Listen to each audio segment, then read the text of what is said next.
Friends, இன்றைக்கி mutton soup எப்படி செய்கிறதுன்னு பார்க்கலாம். ஸோ பாருங்கள், நான் அதுக்கு மட்டன் வந்து ஒரு 3 டைம் நல்லா வாஷ் பண்ணி எடுத்துகிட்டு வந்துட்டேன். மஞ்சள், உப்பு, ஸோ அந்த தண்ணியில் வாஷ் பண்ணியிருக்கேன். அப்போ தான் நம்மளுக்கு கிருமி எதுவும் இருக்காது. அடுத்து பாருங்கள், சின்ன வெங்காயம் சேர்த்துக்கிறேன். இந்த அளவுக்கு சின்ன வெங்காயம் சேர்த்துக்கிட்டிங்க அப்படின்னா சளி, இருமல், உடம்பு வலி இது எல்லாத்துக்குமே ரொம்பவே நல்லது. ஸோ ஒரு 3 கைப்பிடி அளவுக்கு நான் சின்ன வெங்காயம் சேர்த்துருக்கேன். அடுத்து இது கூட நம்ம இஞ்சி பூண்டு பேஸ்ட்டு சேர்த்துக்கலாம்.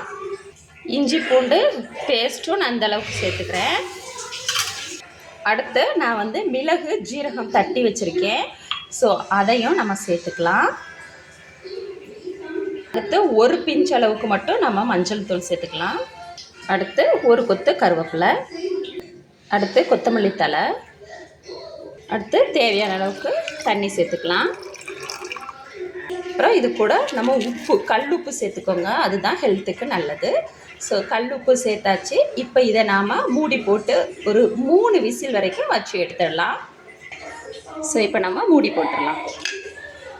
ஸோ இப்போ 4 விசில் வச்சு நான் எடுத்துட்டேன். இங்கே பாருங்கள், சூப்பராக வந்திருக்கா. இப்போ நம்ம இதோட இந்த சூப் மட்டும் நம்ம வடிகட்டி எடுத்துக்கலாம். பார்த்தீங்களா, அந்த எலும்புலாம் நல்லது ஹெல்த்துக்கு. ஸோ அது மாதிரி ஒரு டைம் நீங்கள் கலக்கி விட்டுட்டு அதுக்கப்புறம் வடிகட்டி குடிங்க.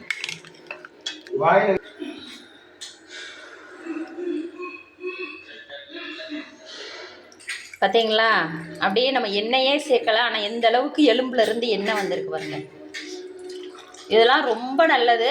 மூட்டு வலி, முதுகு வலி, கை கால் குடைச்சல், சளி, இருமல் எல்லாத்துக்குமே நல்லது.